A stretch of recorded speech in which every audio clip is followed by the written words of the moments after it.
Greetings everyone, this is Reynolds, the guy who makes a few videos and then disappears for a few months. Anyways, today we're back and we'll be taking a look at the different DLC for Warhammer and Warhammer 2, so you know what you should be getting before Warhammer 3 is released later this year. I'm gonna talk a bit about how DLC works first, because unlike other games, any DLC you buy in one of the Warhammer games, it will be playable in the next one. So if you for instance bought the Norsk DLC for Warhammer 1, you can also play as Norsk in both Warhammer 2 and the hopefully soon to be released Warhammer 3. The main games themselves also transfer from one game to the other. So the 4 base races of Warhammer 1 and 2 will be playable in Warhammer 3, and right now if you have Warhammer 1, you can play those races in Warhammer 2. On top of that, by owning Warhammer 1 and 2, you will get access to a grand campaign map that is in Warhammer 2 known as Immortal Empires. This will also be the case for Warhammer 3, although it might have a different name, so maybe Immortal Empires is not the name anymore. It could be the End Empires, the Invasion of I don't know. It has a name. Go deal with it. Anyways, the very first DLC to get is the base games. I really recommend this. Immortal Empires is how most people enjoy playing Warhammer, and it adds so much content. So if you don't already have Warhammer 1 or Warhammer 2 and are looking to get Warhammer 3, I suggest you get Warhammer 1 and Warhammer 2 now. Enjoy those until Warhammer 3 is released, and then when Warhammer 3 comes out, you can start looking at DLCs. Alright, so once you've gotten your hand on those main games and have access to the base races, be sure to also grab all the free DLC for each game. These add anything from new legendary lords to units and mounts for heroes. Some can be grabbed through the Steam page, others you'll need to go get by doing the Total War Access account creation and then on the website linking your Steam account and then claiming them. One thing to note about these free DLCs is that you need to have the game installed when you claim the DLC for the DLC to actually appear in the game. So for example, even if you don't care about playing Warhammer 1, you will need to install Warhammer 1, get all the free DLC, then install Warhammer 2, boot up Warhammer 2, make sure everything is there, and then once you're done with that, you can uninstall Warhammer 1 and you can just play from there. Alright, that was a lot of talking about DLC that, well, is free and games and not DLC, but now we're actually gonna go take a look at it. And when you go to buy DLC, you have two different options. Your first option is Lord Packs and the second is Race Packs. Lord Packs contain 2 new legendary lords for existing factions, as well as new units and heroes. These usually cost around 10 euros when they're not on sale, but often go on sale for 5 euros before a new DLC or game is about to release.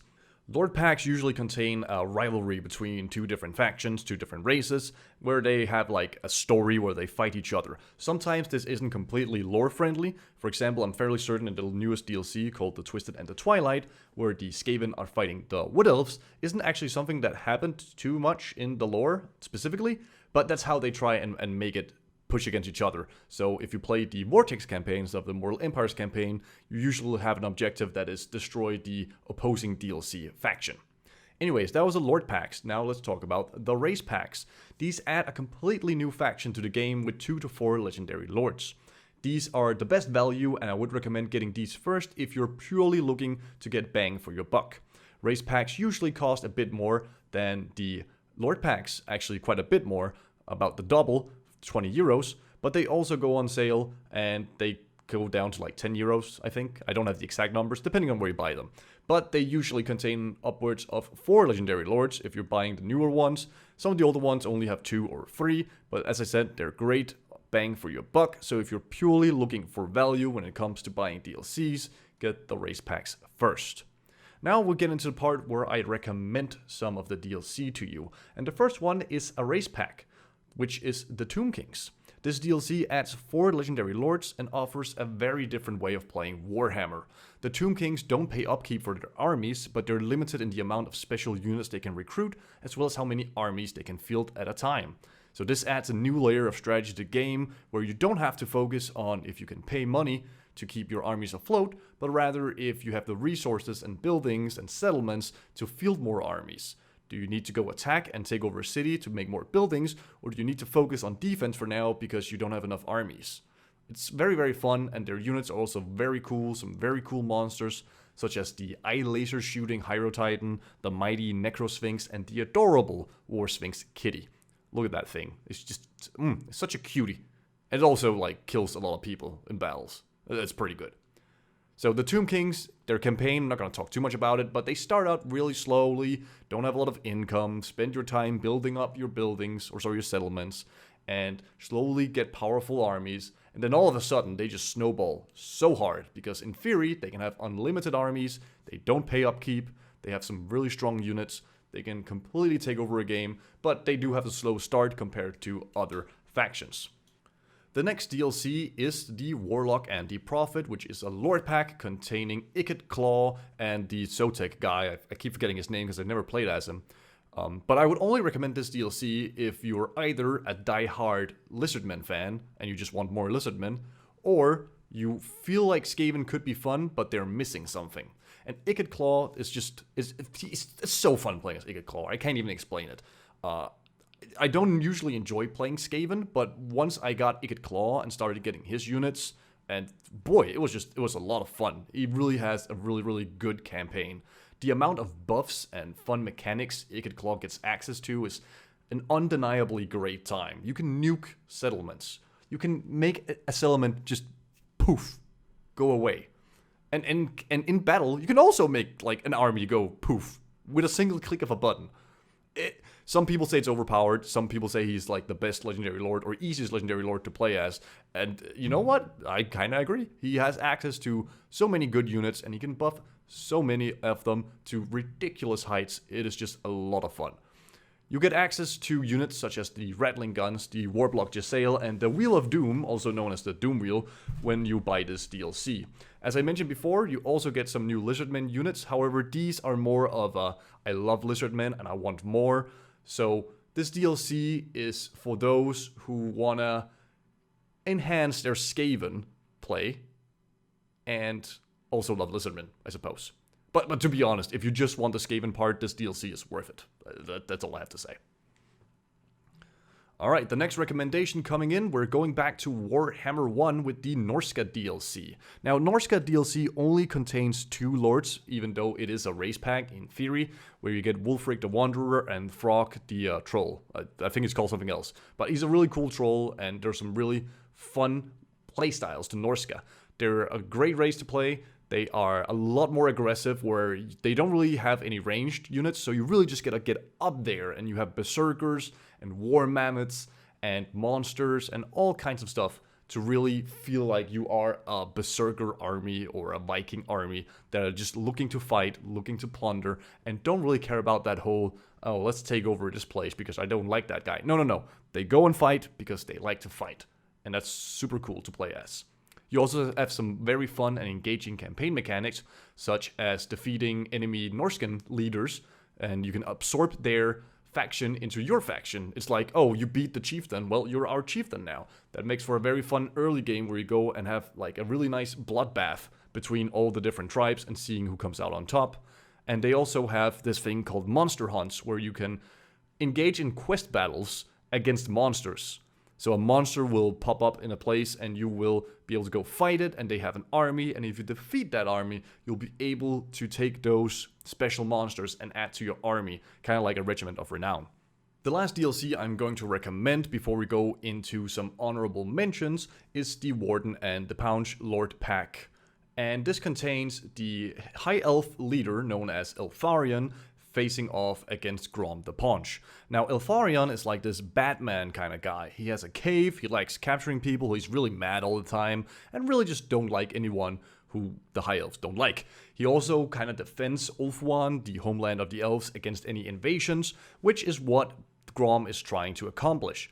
I think if you like to play the Vortex campaign, which is more of a story campaign rather than Immortal Empires, which is the sandbox campaign, you should really try Elfarion, even if you don't like the elves. He just has a really cool campaign where it's more about building up your defenses and waiting for the inevitable attack of Grom and his orcs, and I think it's a really good time. Grom is also pretty fun to play, and they add a lot of fun units.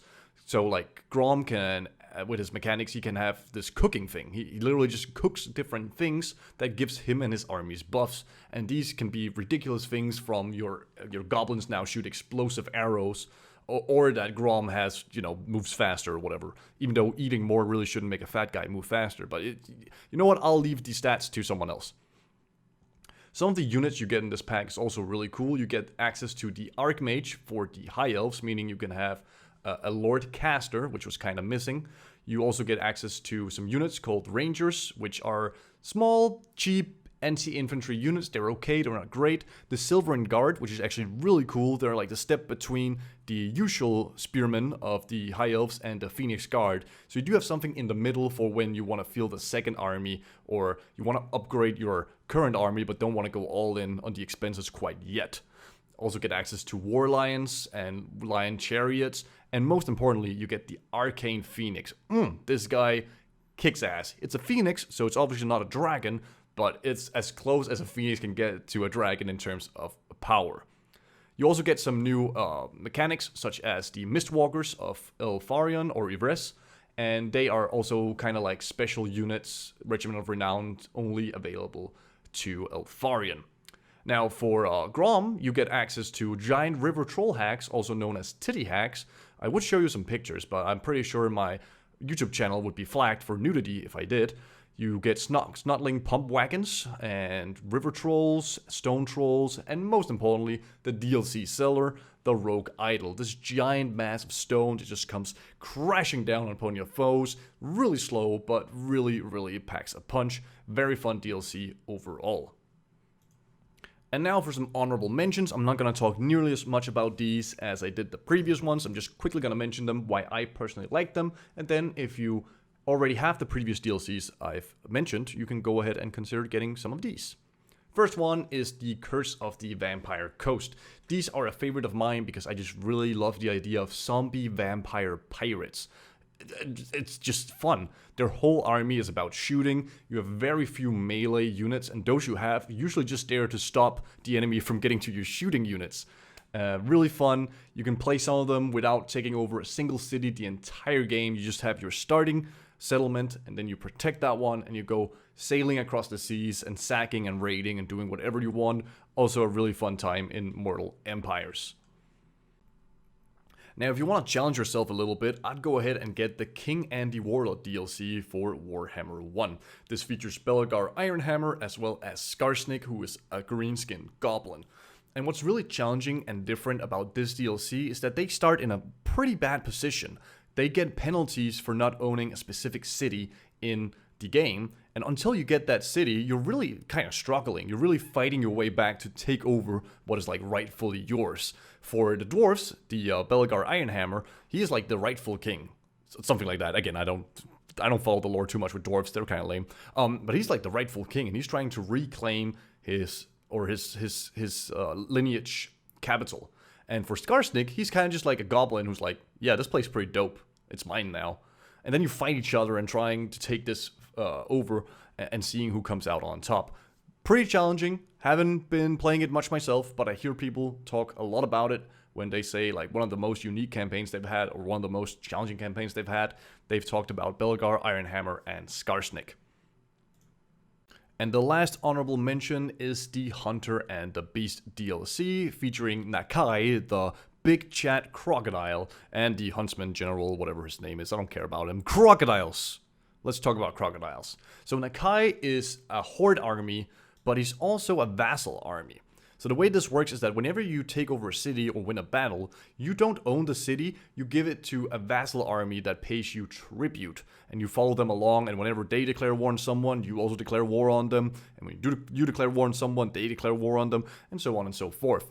Now, to be fair, Nakai's campaign sucks. Like, unless you really enjoy having the AI making dumb decisions for you, you're not gonna like this campaign. But Nakai adds so much flavor in his units and things he adds with the DLC that I just absolutely love about the Lizardmen. You get Sacred Croxagores, you get the Dread Saurian, a monstrous beast that I'm fairly certain is the biggest monster with the most HP in the entire game.